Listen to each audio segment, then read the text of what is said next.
Hey everyone, welcome back to the Nightmare Thread. You ever feel safe in a place you know, like a park you've walked 100 times, only to realize something's off, something human, something watching? I used to think the dark was just empty space, but I learned the hard way. It's not ghosts you should fear, it's people. They're the real monsters, creeping where you least expect. This is what happened one night when I was alone in the park near my house. Stick around, this one's gonna creep you out. It was a Tuesday evening, just past dusk. I'd had a rough day, school stress, fights with friends, so I grabbed my jacket and headed to the park a block from my house. It's small, just a loop of gravel paths, some benches, and a playground surrounded by thick trees, pines and oaks that block out the streetlights. I liked it there, it was quiet, a good spot to clear my head. The air was crisp, smelling of wet leaves and dirt, and the sky was fading to that deep purple where you can barely see the horizon. I was alone, or so I thought. I sat on a bench near the swings, scrolling my phone, no earbuds, just listening to the wind rustling the branches. The park was empty, kids gone home, dog walkers done for the night. It felt peaceful, until I heard it, a soft crunch, like a shoe on gravel, somewhere behind me. I glanced over my shoulder, nothing but shadows and trees. Probably a squirrel, right? I went back to my screen, but the hairs on my neck stood up, like my body knew something my brain didn't. I ignored it at first, scrolling faster to distract myself. But the crunch came again, closer, deliberate, like a slow step. My heart kicked up a notch. I turned off my phone screen, letting my eyes adjust to the dark, and listened hard. The wind died down, and the park went dead quiet. Too quiet, like it was holding its breath. Then I heard it, a low hum, almost a tune, faint and off-key, drifting from the tree line. It wasn't a bird or the breeze. It was human, someone out there, hidden. I stood up, shoving my phone in my pocket, and scanned the park.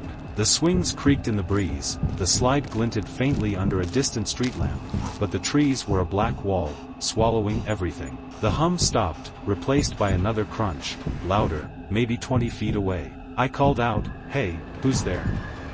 My voice cracked, sounding small against the silence. No answer, just a rustle, like someone shifting in the bushes. My gut screamed at me to leave, but my legs felt heavy, rooted. I grabbed my keys from my pocket, clutching them like a weapon, and started walking back toward the path. The crunching matched my steps, slow, steady, keeping pace. I sped up, gravel kicking under my sneakers, and it sped up too, a shadow moving just beyond the trees. I stopped dead, heart slamming, and shone my phone's flashlight into the dark. The beam caught something, a flash of dirty fabric, a sleeve maybe, darting behind a trunk. My breath hitched. Someone was there, watching me. I turned and bolted for the park exit, the hum starting again, louder, closer, mocking me. The path twisted through the trees, and every few steps, I heard it, crunch, rustle, crunch, like he was circling, cutting me off. I tripped over a root, scraping my knee, and dropped my keys. As I scrambled to grab them, the flashlight beam swung wild, and there he was. A figure, tall and hunched, standing at the edge of the playground, half hidden by the slide. No face, just a dark shape, but I felt his eyes, heavy and fixed on me. I snatched my keys and ran, legs burning, telling myself I'd imagined it. Maybe a homeless guy, a drunk, something harmless. I'd get home, lock the door, laugh it off later. But as I hit the open stretch near the exit, the hum turned into words, low and raspy.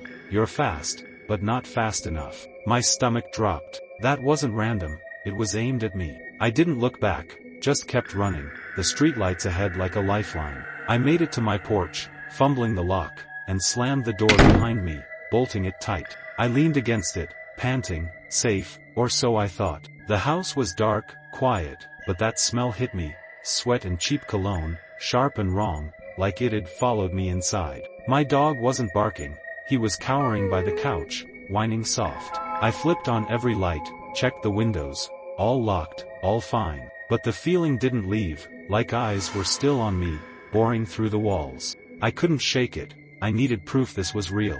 I grabbed my phone, hands trembling, and started recording audio, whispering, "If you're here, say something." The house creaked, normal stuff, but then, clear as day, a voice hissed through the mic, "I know where you live now." My blood froze. A soft tap hit the living room window, then another, like fingers testing the glass. I played it back. There it was, his voice, the taps, loud and real, no static this time. I ran upstairs, locked my bedroom door, and shoved my dresser against it, phone clutched tight. The tapping spread, downstairs windows, the back door, even the roof above me, like he was everywhere. I called 911, voice shaking, and the operator stayed on until I heard sirens. The tapping stopped, but the smell lingered, and my dog wouldn't come near the windows. Cops searched the park, the yard, found footprints in the mud near my fence, fresh, with a crumpled note, "I'll be back for you." They didn't catch him that night, just the prints, the note, and a trail leading into the woods behind the park. I stayed up, lights blazing, replaying it in my head. Then it clicked, little things I'd ignored. A guy I'd seen a week back, lingering by the park entrance, hood up, staring too long when I walked by. The weird pile of cigarette butts I'd found near the swings days ago, still smoldering. My parents had mentioned a break-in down the street months back, someone watching houses, never caught. This wasn't random, he'd been tracking me, waiting for me to be alone. The next day, I found it, a Polaroid taped to my mailbox, no stamp, just my house from across the street, taken at night. My silhouette was in the window, oblivious, and scrawled on the back, "Next time." My heart sank. He wasn't just some creep in the park, he knew me, my routine, my life. The cops patrolled more, but they couldn't watch forever. Every night, I'd hear it, a rustle outside, a tap on the glass, faint but there, like he was testing me, wearing me down. One night, it got worse. I woke to my dog growling, low and fierce, staring at my bedroom window. I grabbed my flashlight, shone it out, and saw him, standing in the yard, hood up, face shadowed, just staring up at me. He raised a hand, waved slow, and whistled, that same damn tune. I screamed, called the cops again, but by the time they got there, he was gone, only muddy prints and a fresh cigarette butt under my window. We moved a month later, new town, new house, far from that park. My parents didn't question it after they saw the photo, the fear in my eyes. But it's not over. Some nights, I hear it, a whistle in the wind, a crunch on the gravel outside, too close to be nothing. I keep my curtains shut, my doors triple locked, and I don't walk alone anymore. He's out there, somewhere, waiting for his next time. I check my mailbox every day, terrified I'll find another picture, another note, proof he's found me again. The sun dipped low, painting the sky a bruised orange as I drove down a stretch of nowhere road. I decided to take this trip alone, 2 days through back roads, just me, my beat-up sedan, and a playlist of old rock songs to shake off the past few months. No destination, just motion. The map on my passenger seat was more for show, cell service had crapped out an hour back, and the GPS was a blank screen. I didn't care, the quiet felt good, the hum of tires on cracked asphalt my only company. Until it wasn't. Somewhere past a rusted mileage sign, the car radio, dead for years, crackled to life. Static hissed through the speakers, sharp and sudden, cutting off my music. I smacked the dashboard, figuring it was a loose wire, but then a voice broke through, "You're out here all alone, aren't you?" Low, scratchy, like it had been dragged over gravel. My foot eased off the gas, the car slowing as I stared at the radio, its dials dark and unlit. No way that thing worked, yet there it was, talking to me. I pulled over, gravel crunching under the tires, and killed the engine. The static died too, leaving just the wind whining through the open plains, empty fields stretching out, dotted with crooked fence posts and a few skeletal trees. I popped the hood, checked the battery, nothing fried, nothing connected to that busted radio. My hands shook a little as I got back in, but I chalked it up to fatigue. I'd been driving since dawn, maybe imagined it. I turned the key, and the engine sputtered awake, along with the radio, "Don't stop now. I'm right behind you." My throat tightened.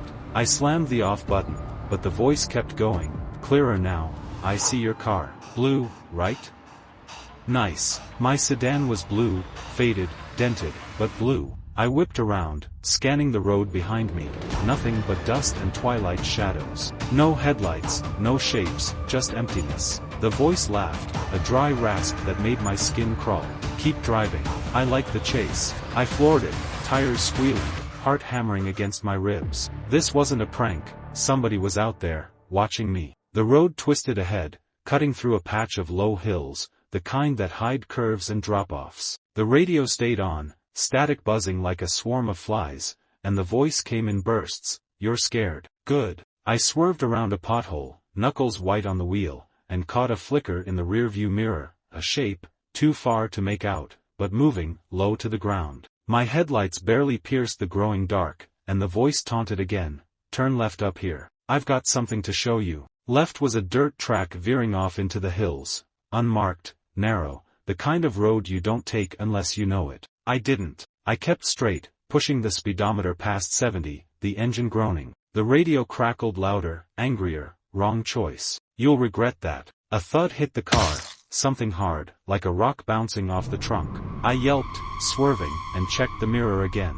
The shape was closer, tall now, upright, loping along the shoulder, too fast for anybody normal. My headlights caught a glint, metal, maybe a blade, and the voice purred, "I'm patient. You're not getting far." Panic clawed at me. I fumbled my phone, still no signal, battery draining fast, and tried the radio dial, twisting it to silence the voice. It didn't work, it just got louder. "Look at your window." Against every instinct, I did. A smeared handprint, fresh and wet, streaked across the passenger glass. I hadn't stopped since the last gas station, hours back. Nobody could have touched it, unless they'd been with me longer than I knew. The road climbed, narrowing between rocky outcrops, and the radio spat out, "You're mine out here. No one's coming." My headlights flickered, dimming for a heartbeat, and I saw it, a figure standing dead center in the road, too tall, too still, arms limp at its sides. I slammed the brakes, tires screaming, and swerved hard, scraping the guardrail. The car stalled, lights cutting out, and the radio roared, "Get out, now." Silence followed, thick, suffocating, broken only by my ragged breathing. I grabbed my flashlight from the glove box, hands slick with sweat, and shone it out the windshield. Nothing, no figure, no tracks, just the empty road. But the handprint was still there, dripping now, like it had been pressed in something dark and thick. I restarted the car, engine coughing, and peeled out, praying for a town, a signal, anything. The radio stayed quiet for a mile, then hissed back, "Found you." A shadow loomed in the mirror, close, too close, leaning toward the rear window, a face I couldn't see but felt grinning. I didn't stop again, not for gas, not for the shaking in my arms, until I hit a truck stop at 3A. Neon lights buzzing like salvation. I stumbled inside, told the clerk everything, voice cracking. He called the cops, who searched the road, found nothing but my tire marks and a dent in the trunk, no rock nearby to explain it. Back home, I thought it was over. Then I cleaned out the car, a rusted pocketknife under the passenger seat, blade scratched with tally marks, none of it mine. The radio's silent now, but sometimes, late at night, I hear static from nowhere, a faint whisper, "Next trip's mine." I don't drive alone anymore. Not on back roads, not at night, not anywhere I can't see what's coming. Somebody's out there, somebody patient, somebody who waits for the lost, the lonely, the ones who think they're safe in their little metal boxes. If you're on a solo trip and hear something, a voice, a tap, a hum that shouldn't be, don't stop, don't look, floor it and pray you outrun it, because once they've seen you, they don't let go. They mark you, they follow, and they wait, ticking off the miles until you're theirs. Check your car, your locks, your shadows. Out there, the road's not empty, it's watching. I'd always been drawn to abandoned places, crumbling walls, shattered glass, the way time just stops. That's why I snuck into the old mall on the edge of town that night. It had been shut down since I was a kid, left to rot after the big stores pulled out. I went alone, figuring it'd be a quick thrill, snap some pics, explore the dark, then head home. The air was stale as I slipped through a busted loading door, my flashlight cutting through dust and shadows. Empty storefronts gaped like open mouths, mannequins tipped over in heaps, their plastic eyes glinting. It was quiet, too quiet, until I heard the first clatter, like metal hitting tile, echoing from somewhere deep inside. I froze, beam shaking in my hand. Probably just a raccoon, I told myself, or the wind rattling old shelves. The mall stretched out ahead, 3 floors of escalators frozen mid-step, a food court with chairs scattered like bones. I'd seen videos online, knew the layout, but being there felt different, heavy, like the place was watching me back. I shook it off, started down the main hall, sneakers crunching on broken glass. Then it came again, clatter, clatter, closer now, followed by a soft whistle, high and uneven, drifting from the shadows. My pulse kicked up. I swung the light around, empty counters, a smashed fountain, nothing moving. Hello?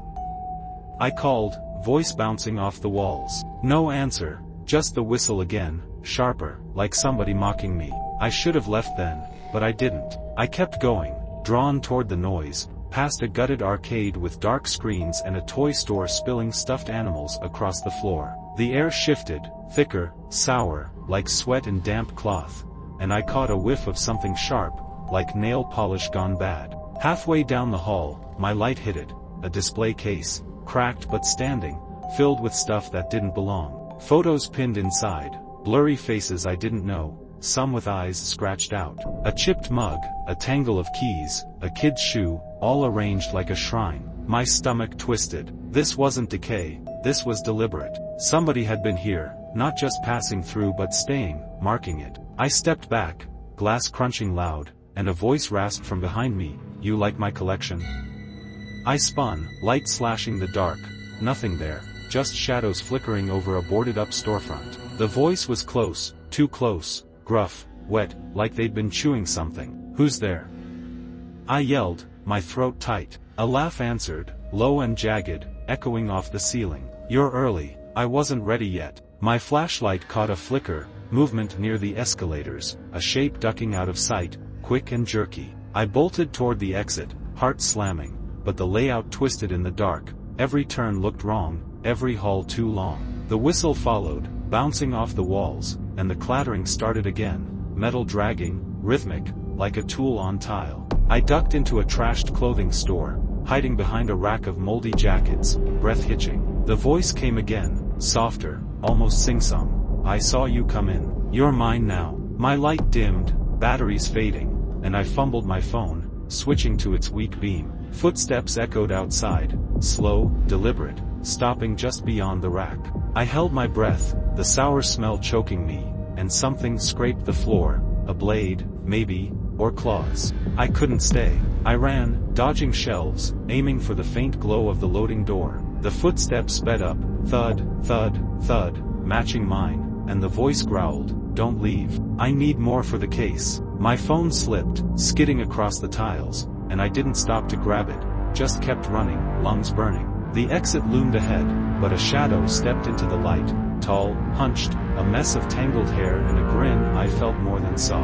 I swerved, crashing through a side door into a stairwell, stumbling down concrete steps. The mall's guts swallowed me, maintenance halls, flickering exit signs, pipes dripping overhead. The whistle chased me, sharp and close, and the voice hissed, "You'll look good in there." I hit a dead end, a locked door, rusted shut, and turned, light catching a pile in the corner. More photos, wallets, a cracked phone screen glowing with my lock screen pic. My knees buckled. This wasn't random. They'd been collecting, waiting, building something sick, and I'd walked right into it. I kicked the door, metal groaning, and it gave, spilling me into the parking lot, cold air hitting my face. I ran, didn't stop until I hit the highway, flagging a trucker who called the cops. They searched the mall, found my phone, the display case, piles of stuff from missing people, some gone years back. Footprints too, fresh, circling my path, but no one there. They said it was a squatter, a drifter, somebody unhinged. But I saw the tally on that doorframe, scratched deep, dozens of lines, one still wet with blood. I don't explore anymore. Nights now, I hear it, a whistle through the wind, a clatter on the roof, and my mailbox keeps filling with junk. A key, a photo of me sleeping, taken through my window weeks after we moved. They're still out there, adding to their collection, waiting for me to slip up. I can't shake it, the feeling of being catalogued, turned into somebody's trophy. Out there, in the places we think are dead, somebody's alive, watching, gathering, carving their mark. If you're alone and hear a sound that doesn't fit, a whistle, a scrape, a voice that knows you, don't wait. Run until your legs give out, because they don't stop. They build, they keep, and once you're in their sights, you're not just a person, you're a piece, waiting to be pinned up. Lock your doors, ditch the dark, and pray they haven't already found you. I did, and they're still counting.